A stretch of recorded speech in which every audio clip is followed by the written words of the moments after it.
Bienvenidos estudiantes de quinto grado a este proceso de continuidad educativa.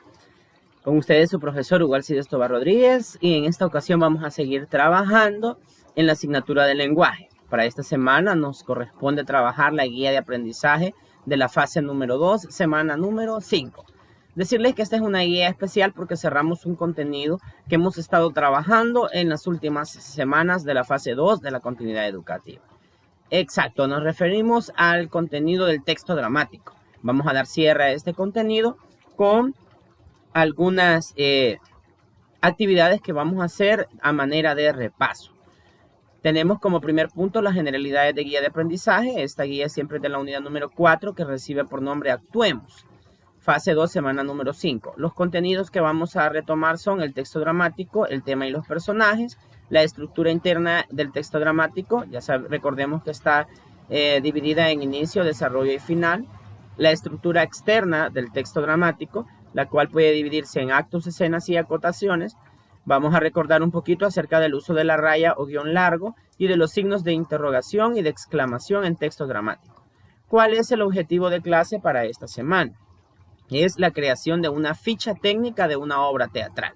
Vamos a ver en qué consisten las fichas técnicas de la obra teatral y ustedes van a diseñar una. Ese es el objetivo de aprendizaje para esta semana. Muy bien, veamos la actividad que se nos plantea en el inicio. La actividad 1 dice de la siguiente manera. Elabora en tu cuaderno el siguiente cuadro y escribe debajo de cada frase una situación comunicativa según sea el caso, ya sea usando signos de exclamación o interrogación. Puedes guiarte con los ejemplos que se te presentan. Es decir, con esta actividad vamos a practicar un poquito la ortografía, la ubicación del contexto de los signos de exclamación e interrogación. Veamos entonces el ejemplo. Tenemos un cuadro donde aparecen 2, 4, 6, 8, 10, 12. Hay 12 expresiones. Tenemos las 6 de acá que son con signos de interrogación y las 6 de acá que están con signos de exclamación. Y dice que para cada una de ellas vamos a redactar una situación comunicativa donde se estén usando dichas expresiones. Veamos lo que se nos plantea en el ejemplo. Tenemos acá la interrogante. ¿Es grande? Y la situación comunicativa es la siguiente. Una persona quiere saber las dimensiones de la casa que va a comprar y hace esa pregunta. Es decir, imaginémonos que una persona va a comprar una casa, gracias a Dios, va a tener su casa propia. Y quiere conocer las dimensiones de la casa. Entonces pregunta, ¿es grande? Tenemos que usar signo de interrogación. Pero ¿qué pasa si en lugar de expresión, en lugar de tener signo de interrogación, tiene signo de exclamación? Entonces la pronunciaríamos diferente. Acá diría, ¿es grande? Entonces, ¿a qué me refiero?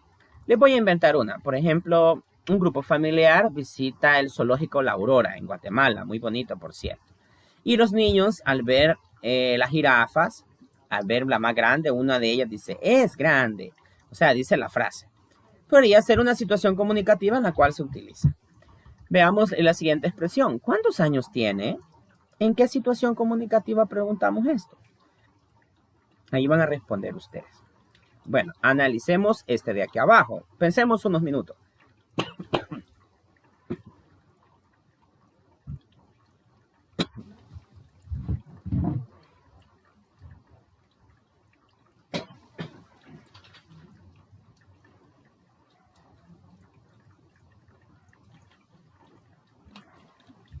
Bueno, muy bien. Yo sé que allá en casita ya pensamos qué situación podemos plantear para esa. Podría ser, por ejemplo, un grupo de amigos van a ver un partido de fútbol y le preguntan, ¿van a ganar? Y en cambio acá, van a ganar. Aquí, ¿para qué lo usamos? Una situación comunicativa podría ser, asistimos a un partido de fútbol y usamos esta expresión para motivar al equipo. Van a ganar. Acá tenemos un ejemplo para ¿cuántos años tiene? Esa es la pregunta, pero el ejemplo que nos dan es para ¿cuántos años tiene? En este caso no estoy preguntando, estoy exclamando. Y dice la situación comunicativa que se nos ha planteado es la siguiente. Una persona descubre la edad de un árbol muy antiguo y dice la frase. ¿Cuál frase? La que está aquí arriba. Entonces, siguiendo estos dos ejemplos, más los dos que yo les he dado, van a completar todas las demás expresiones. una situación comunicativa corta que vamos a escribir en la cual podamos usar la expresión, ya sea en forma de pregunta o en forma de exclamación. Ahora vamos a la parte de desarrollo de nuestra guía de aprendizaje. Y acá se nos plantea la actividad 2. Dice de la siguiente manera: responde las siguientes preguntas en tu cuaderno de clases, tomando como base lo aprendido en la unidad. ¿Cuál unidad? La unidad 4 que estamos finalizando, que se llama Actuemos. Primer pregunta: ¿cuál es la diferencia entre un cuento y una obra de teatro? En clases anteriores yo explicaba la diferencia entre una narración común y un texto dramático u obra de teatro. Entonces vamos a responder ahí esa pregunta en unos, 2-3 renglones de nuestro cuaderno. Siguiente pregunta: explica con tus palabras cuál es la función del guión largo en las obras teatrales. También esto ya lo hemos estudiado en contenidos anteriores. Y por último, luego de haber escrito un texto teatral en la semana 4, acá nos referimos al texto teatral en el cual ustedes hicieron la presentación desde casa, o los estudiantes que están asistiendo de forma semipresencial lo hicieron por medio de títeres dentro del aula. Explica la importancia del uso de las acotaciones en tu obra. Es decir, ¿para qué les sirvieron las acotaciones en el texto dramático que ustedes redactaron? Y por último, para cerrar las actividades de la semana, vamos a trabajar con una ficha técnica de una obra de teatro. Y eso lo plantea en la actividad de cierre. Esta sería como la tarea de la semana. Sería la actividad 3. La indicación dice de la siguiente manera: a partir de la obra teatral que escribiste en la semana 4, es decir, la que ustedes redactaron y que presentaron con títeres, elabora una ficha técnica pensando qué vas a presentar en un teatro. Es decir, si ya ese texto dramático que ustedes diseñaron lo pasáramos ya algo más amplio y algo más técnico, como una obra de teatro, ya en un teatro propiamente dicho. Entonces, ¿qué pasos son? Veamos acá los pasos que nos están dando. Sería: sigue el formato que se te da a continuación. ¿Cuál formato? Es este que está acá. Luego dice: para completar las casillas de los participantes de la obra, escribe el nombre del personaje y a la par el nombre de la persona que podría representarlo.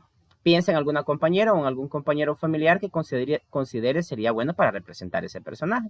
Luego viene la parte de hacer un resumen de la obra. Luego van a describir el escenario que imaginaste. Si utiliza escenas y actos en tu obra, puede describir el escenario de cada acto. Nosotros solo hicimos un acto, ¿verdad? Y finalmente describe el vestuario que las actrices y los actores utilizarán para representar la obra. En sí lo que van a hacer es una ficha, esta ficha, ¿verdad? Para los que le hicieron individual, pues individual, y para los que le hicieron en grupo tendrían que hacerla grupal. La vamos a llenar de acuerdo al texto teatral que ustedes presentaron. Muy bien, ¿qué es lo que vamos a copiar en nuestro cuaderno de apuntes? Hacemos el cuadrito donde están las generalidades de la guía, luego copiamos la actividad inicio, las indicaciones, copiamos el cuadro con sus respuestas. Luego copiamos en el B, la actividad 2, escribimos las preguntas con sus respuestas. Y en la actividad cierre solo vamos a escribir actividad 3, indicaciones. No es necesario copiar toda esta letra, este dibujo sí lo vamos a hacer y lo vamos a colorear. Y por último hacemos nuestra ficha técnica. Bueno, la guía de esta semana es bastante corta y solo buscamos reforzar los contenidos de la fase 2 de continuidad educativa. Esto sería todo, nos vemos en la próxima. Bendiciones.